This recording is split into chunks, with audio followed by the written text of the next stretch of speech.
Buhay. Kabanata 31. Ang mataas na kawani.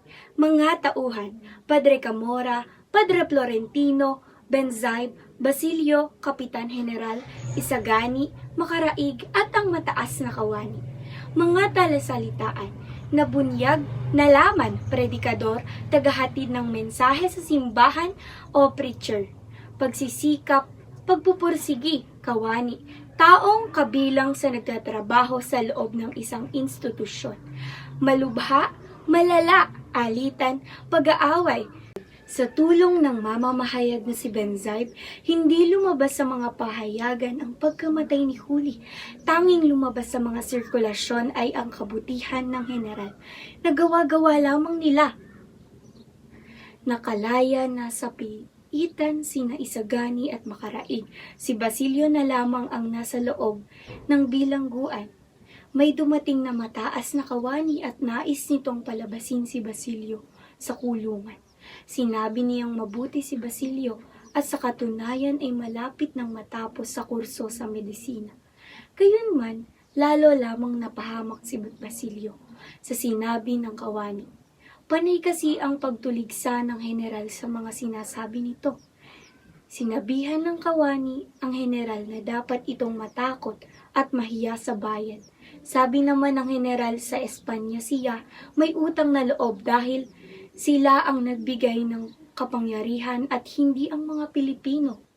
Lumisan ang kawani na kinabukasan ay nagbitaw umano ng pwesto at babalik na lamang ng Espanya. Nailathala sa mga pahayagan sa Maynila ang tungkol sa isang nabunyag na patayang naganap sa Europa, ang tungkol sa pagpuri sa ilang predikador sa Maynila, at ang tungkol sa matagumpay ng operang Pranses. Bahagya lang nagkapitak ng tungkol sa pangulimbat at panggugulo sa lalawigan ng isang pangkat ng mga tulisang pinamumunuan ni Matanglawin.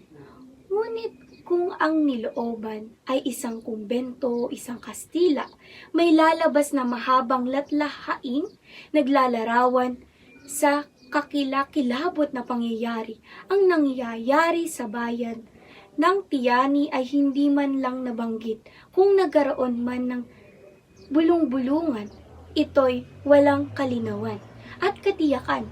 Ang tanging natiyak ay ang pag-alis sa Tiani ni Padre Camora at ang pagtigil nila ng ilang panahon sa kumbento sa Maynila. Dahil sa pagmamalasakit ng kani-kanilang mga kamag-anak ay nakalaya ang mga mag-aaral na hindi na inalintana ang magugugol sa mga handog at hirap. Unang nakalaya si Makaraig at ang huli ay si Isagani, sapagkat hindi agad nakarating sa Maynila si Padre Florentino kundi makalipas muna ang 1 linggo pagkatapos ng kaguluhan. Tanging si Basilio ang hindi makalaya na isinakdal pa rin sa pag-iingat ng mga bawal na aklat nang malaman ng general mula kay Padre Camora na ang nag-iisang naiwan sa kulungan ay ang naging alila ni Kapitan Tiago ay walang naghahabol, ay ipinasya niyang ito ay maiwan upang mailigtas ang karangalan ng kapangyarihan. Patawarin po ninyo ako sa aking sasabihin, kamahalan, ang sabi ng mataas na kawaning. Nagkataon naroon nang mag-ausap ang general at ang kura. Ang binata pong iyan ayon sa sabi sa akin nag-aaral ng medisina at ang lahat ng guro niya'y pumupuri sa kanya kung hindi malalai. Maaksaya ang 1 taon dahil sa taong ito siya ay magtatapos sa halip na mapabuti ang lalong nakasama ang pakikaalam ng mataas na kawani kay Basilio. Matagal nang may sama ang loob ang dalawa.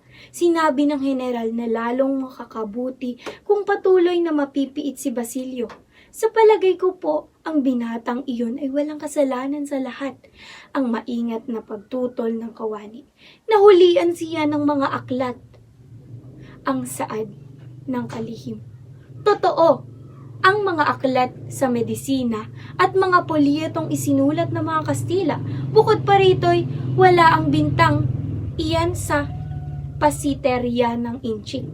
Lalong mabuti upang ang parusa ay higit na maging mabisa at katangi-tangi sa kadahilang katatakutan ng iba. Pahalakhak na wika ni General. Madalas na kailangang ipalihim ang ikabubuti ng isa sa ikabubuti ng marami. Higit pa riyan ang ginagawa ko sapagkat napapanatili ko ang panganganib na batas ng kapangyarihan. Na itataas at na ipapangalagaan ko ang karangalan ng pamahalaan dahil sa ginagawa ko na isasaayos ang mga kamalian ng aling mga pinuno at ng iba. Ngunit hindi po ba ninyo kinatatakutan ang mapagbintangan? Tanong ng mataas na kawaning hindi pinansin ang pasaring ng General. Payamot na sinabi ng General na wala siyang sukat ikamot sapagkat may kapangyarihan siyang humatol ayon sa sariling kapasihan.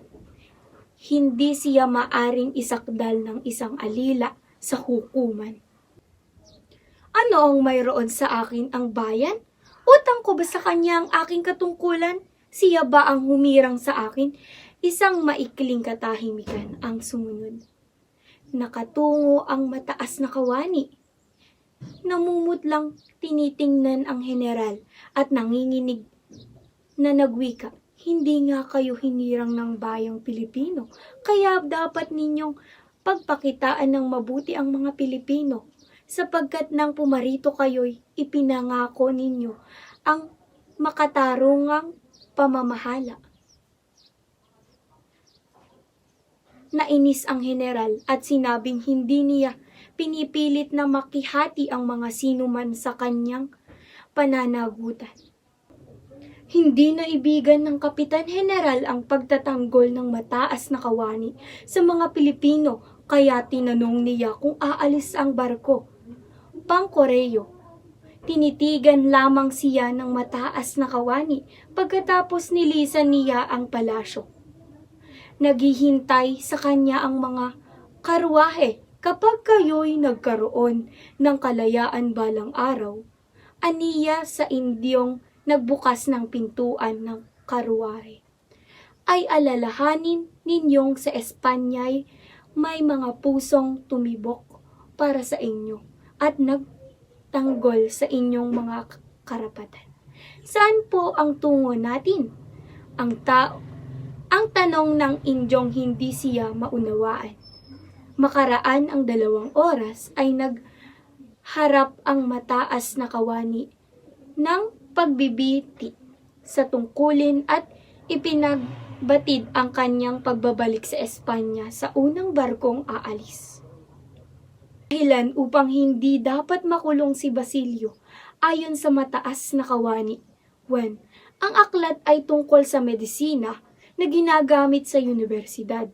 2. Ang polyeto ay isinulat ng mga Kastila. May mga taong kahit na alam na mali sila, paninindigan na lamang ito upang hindi maibaba ang sarili at mapahiya sa iba. Ipipilit nila ang gusto kahit mayroong masamang epekto sa kanilang kapwa. Maraming salamat po.